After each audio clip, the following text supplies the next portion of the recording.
So some news popped up. Everybody knows about the whole Utah, the Charlie Kirk shooting, right? It's all over the news, right? And if you haven't heard about it, bro, you gotta tune in, bro. You can't be playing World of Warcraft all day, bro. All right. So anyway, Utah charges Tyler Robinson with aggravated murder in Charlie Kirk shooting. So Tyler Robinson, that was a 20-year-old dude. I guess he went to school there. So it says Utah prosecutors charged 22-year-old Tyler Robinson with aggravated murder and 6 felonies for the fatal shooting of conservative activist Charlie Kirk at September 11th event at Utah Valley University, citing premeditation through text messages confessing his obsession with Kirk and plans to use a rifle. That boy was obsessed with Kirk. Authorities plan to seek the death penalty. Apparently, in Utah, the death penalty is still a thing. I don't know if they do lethal injection or if they do a chair. I don't know, but apparently Utah is one of them states that still have the death penalty. So they're like, yeah, we looking for that. That's what they're trying to do now. Authorities plan to seek the death penalty, describing the attack as politically motivated with no evidence of a broader conspiracy. Separately, 71-year-old George Zinn, I'm not sure, I think I've seen a picture of this guy. George Zinn faces obstruction of justice charges for falsely claiming responsibility to distract police and allow Robinson's escape. So apparently there's an older guy. I guess they thought he was the shooter at first, so they arrested him. And I guess he was. I thought they just grabbed somebody that just looked sus, but apparently this guy was falsely claiming to be responsible, and they saying that he was doing it to distract the police. I don't know if he knew the kid personally or if he just wanted to give the kid or whoever it was that did the shooting a chance to escape because he probably hates Charlie's guts as well, for all we know. And then here's the thing that's funny though. It says so he faces obstruction of justice, right, for falsely claiming responsibility to distract the police and allow Robinson to escape, but also he has plus four counts of sexual exploitation of a minor after child pornography was found on his phone. After after yo CP after CP was found on his phone. Like like where's Jadeon when you need him, bro? My boy got cheese pizza on his phone. So isn't that funny that this guy, if this is true, he decides after hearing that this guy got shot, he decides, you know what, I'm going to pretend that I am responsible for this. And obviously, once I get arrested and everything, the police will realize that I'm not the guy. That there's no proof to what I'm saying. They still have to prove. I could say that I did it, but they still have to prove like that I did it, right? They still gotta like it gotta make sense, right? So he's thinking, I'm gonna let these people come waste all their energy and resources on me, thinking that they got the perp, while the actual person who did it has more time to flee the scene and maybe even like escape. All to be known later on that when they look through his stuff, they look through his phone and whatnot, and they find CP on his phone. Now, who knows? Maybe he had it deleted. Maybe it wasn't like stored on his phone. Maybe he had it on his phone at one point, but then deleted it. But you know how it is these days.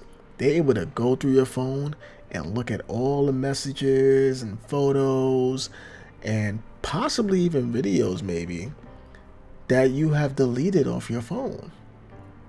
Even go through your social media stuff. I'm pretty sure this old guy, 71 years old, didn't think about that. He probably doesn't even know that that's even possible. After you delete it, that they can still pull it up after it's deleted.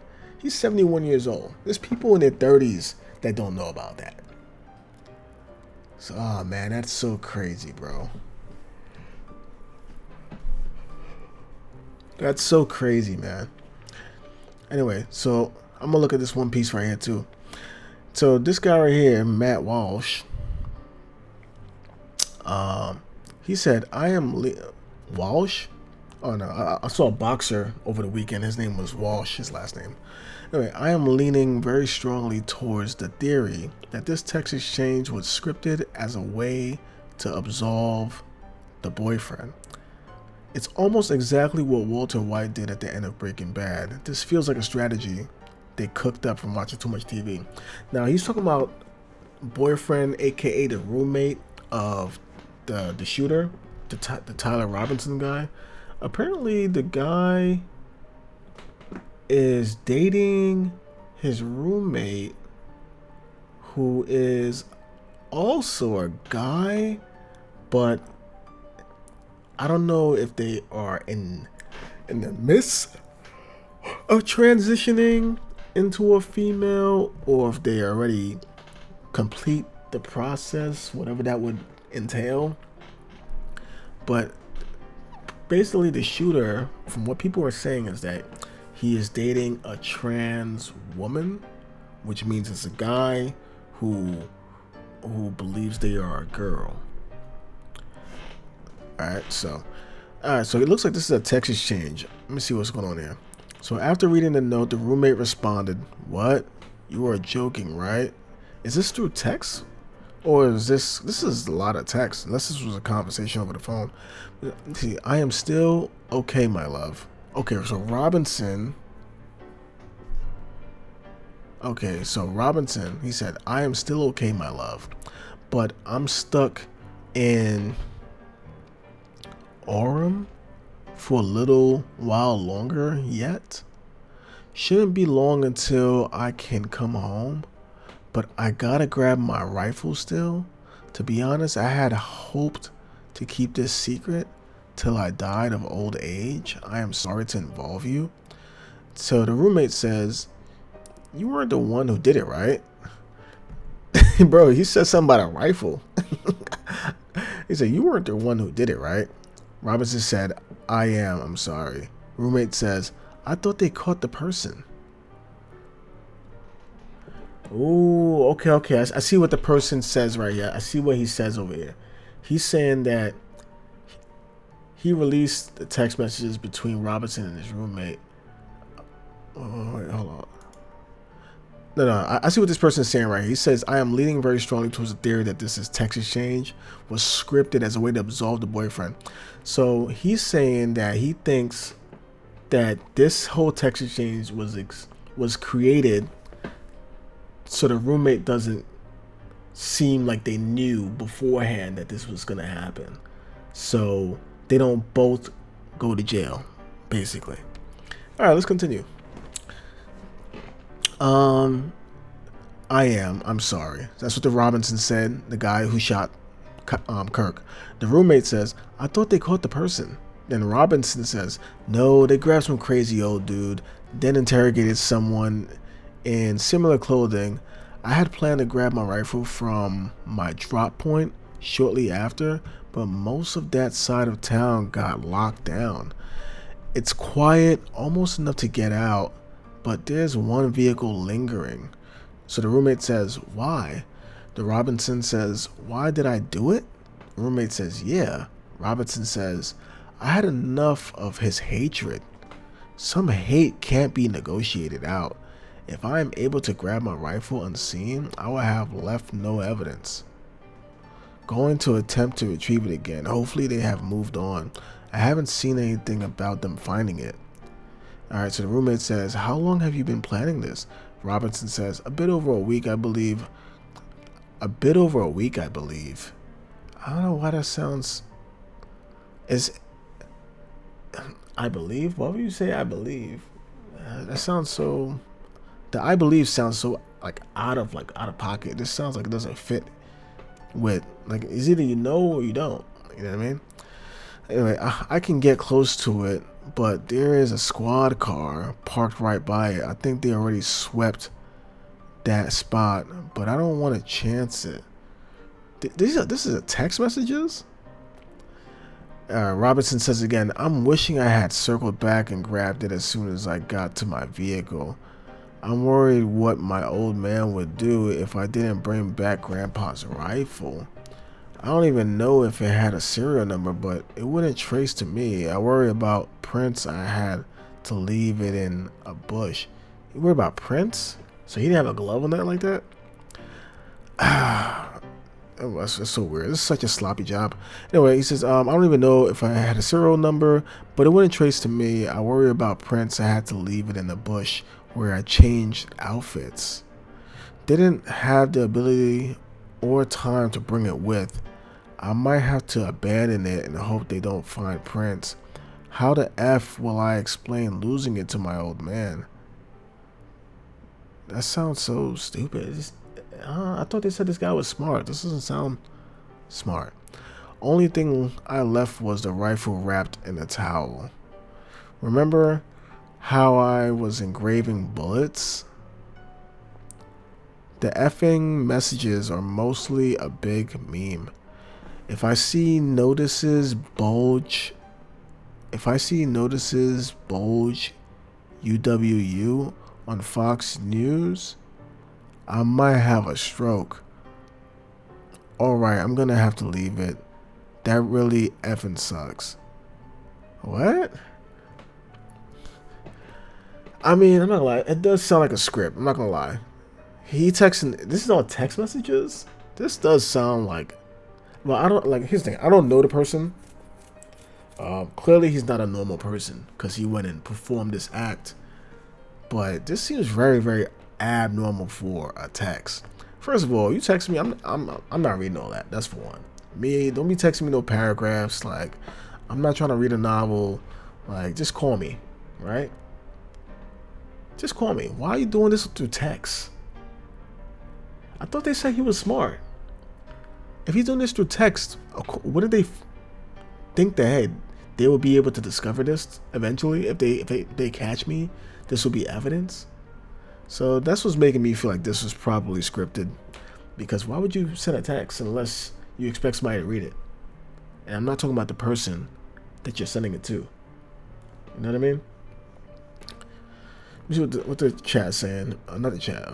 Let's see. Note how he explicitly refers to his transgender roommate as my love. Okay.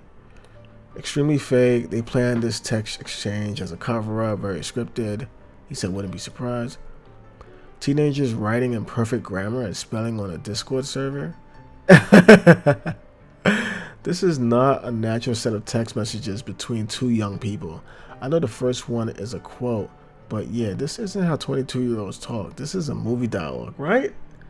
That's what I'm saying. This seems too extra. This seems fake. He's on the run and has time to type all that, and the wording seems scripted. This just became a basic IQ test to see who believes this scripted text. Seeing someone engraving bullets doesn't mean you know what they plan to do with those bullets. What the hell? Is this rage bait? It sounds like rage bait. How long have you been planning this? Anyway, that's just some updates on what I've seen so far, man. This stuff is crazy, bro. I'm not gonna lie. They said this guy was a smart guy. This text exchange, I don't know. It doesn't sound like a smart text exchange. So either he's not as smart as we think, or he just thinks we're all naive. So it's kind of weird. Let's see, is there anything else here? ABC News is gushed over the text sent between Charlie Kirk's killer and his trans lover. The texts were very touching in a way that many of us didn't expect. He was speaking so lovingly about his partner. These people are. Let me see. What are they saying? What are they saying? We have seen an alleged murder with such specific text messages about the alleged murder weapon, where it was hidden, how it was placed, what was on it, but also it was very touching in a way that I think many of us didn't expect. A very intimate portrait into this relationship between the suspect's roommate and the suspect himself, with him repeatedly calling his roommate, who is transitioning, calling him my love, and I want to protect you, my love.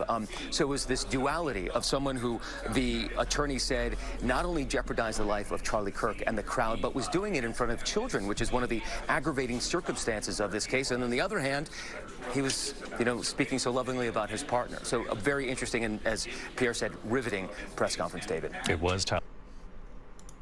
I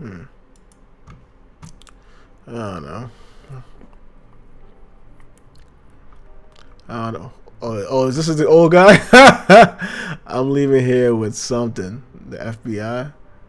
This is George Zinn, the man who falsely told police he shot Charlie Kirk moments after the attack, has now been charged with possessing cheese pizza.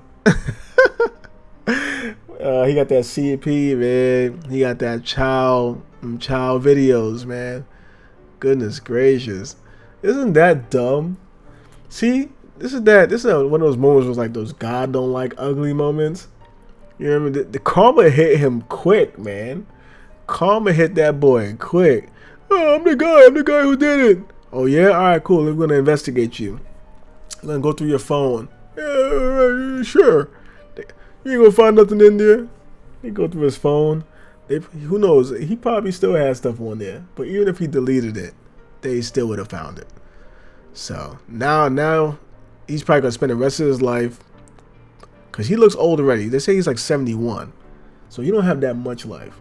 And jail life is harder than out here, so it's gonna age him even faster. You know what I mean? Like 10 years in jail is like 5 years in the real world. You know what I mean? Like it's gonna, you know what I mean? Or should I say it in reverse? 5 years in jail is like 10 years in the real world. It's gonna age him faster. So he's probably done. That boy done now. What's this? Utah County DA reads the full text message exchange between Charlie Kirk's assassin and his transgender boyfriend roommate after committing the murder. Drop what you were doing. Look under my keyboard. You were joking, right? Oh, is this the whole exchange? I am still okay, my love. Shouldn't be long until I come home, but I gotta grab my rifle still. Oh, okay. So let me see how they talk about this. The roommate. Police. Is that him? Robinson's roommate, a biological male who was involved in a romantic relationship with Robinson. The roommate told police that the roommate received messages from Robinson about the shooting, and he did provide those messages to police. On September 10th, 2025, the roommate received a text message from Robinson which said, "Drop what you're doing. Look under my keyboard." The roommate looked under the keyboard and found a note that stated, quote, "I had the opportunity to take out Charlie Kirk, and I'm going to take it." Police found a photograph of this note. The following text exchange, then took place. After reading the note, the roommate responded, "What? You're joking, right?" Robinson, "I am still okay, my love, but am stuck in Orem for a little while longer yet. Shouldn't be long until I can come home, but I gotta grab my rifle still. To be honest, I had hoped to keep this secret till I died of old age. I am sorry to involve you." Roommate, "You weren't the one who did it, right?" Robinson, I am. I'm sorry." Roommate, "I thought they caught the person." Robinson, "No, they grabbed some crazy old dude, then interrogated someone in similar clothing. I had planned to grab my rifle from my drop point shortly after, but most of that side of town got locked down. It's quiet, almost enough to get out, but there's one vehicle lingering." Roommate, "Why?" Robinson, "Why did I do it?" Roommate, "Yeah. Robinson, I had enough of his hatred. Some hate can't be negotiated out.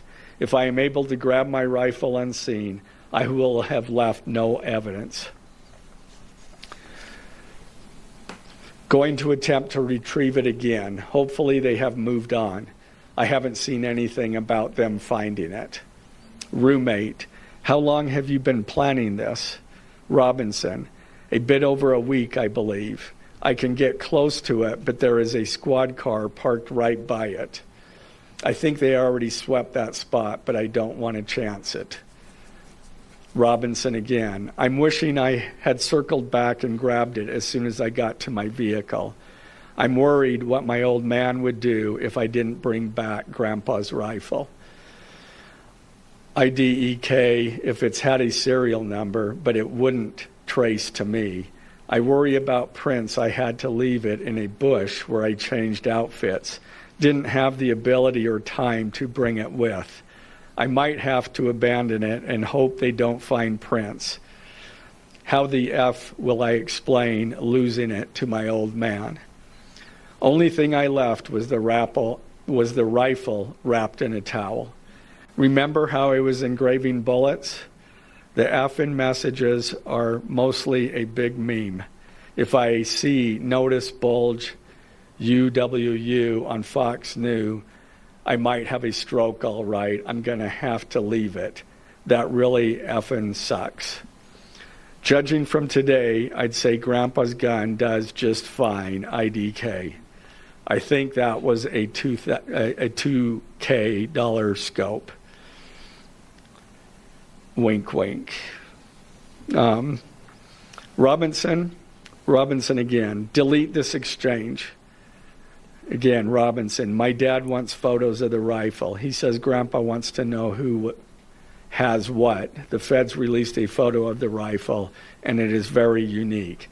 He's calling me, RN. Not answering. Robinson. Since Trump got into office, my dad has been pretty diehard MAGA. Robinson, I'm going to turn myself in willingly. One of my neighbors here is a deputy for the sheriff. Again, you are all I worry about, love. That came from Robinson. Roommate, I'm much more worried about you. Robinson, don't talk to the media, please. Don't take any interviews or make any comments. If any police ask you questions, ask for a lawyer and stay silent. The search for Robinson. Wow. You know what I just realized? Because of the rifle, that's probably how his family knew that he did it. Because the rifle that was shown, I guess whenever they revealed the rifle, they saying that it was a pretty unique looking rifle. And that's probably why he was stressing about getting it back so bad. And you have that unique looking rifle that looks like what his grandfather has, and then it's missing at the same time. So I'm guessing his family, they just pressed him. His dad probably just pressed him after that. And then now that they knew, it's like his family is like in law enforcement, I believe. I think his dad was in law enforcement, and then his neighbor is in law enforcement. It's like you have all these law enforcement people around you, and you do that.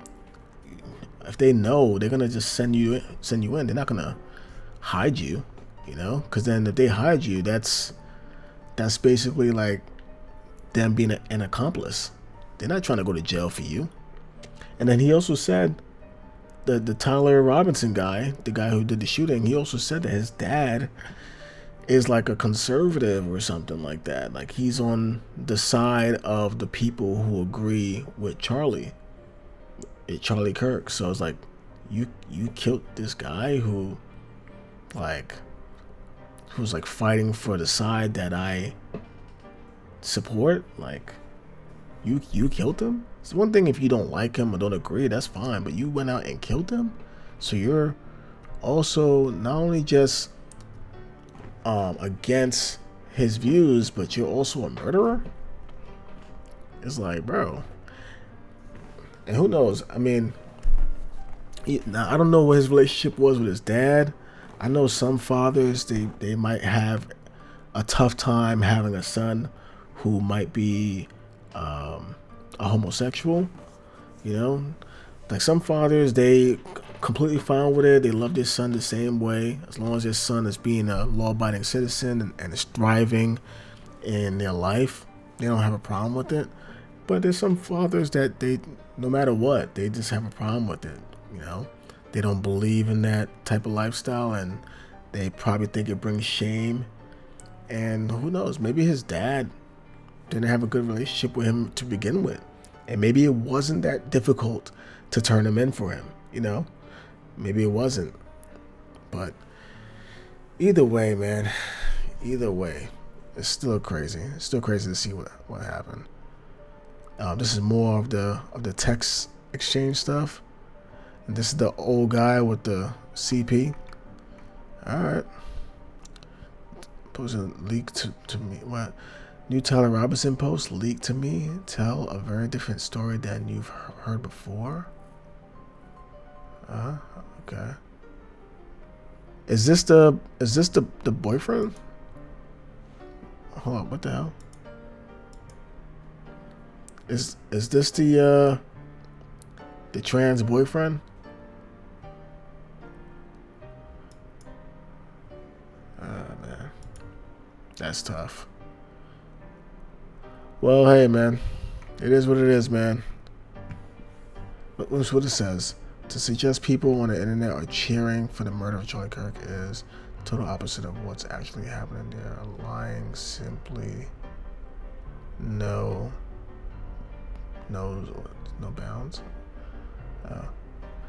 I mean, I saw people getting fired from their job for praising and cheering this whole situation on, like being happy about this and being so openly like, oh, I'm happy this happened. I heard people getting fired from their job, so it's kind of crazy right now. It's like, I don't think you want to be on that side, at least not vocally. You don't want to be loud and vocal about that. People losing their job over thinking that it's okay for this to happen.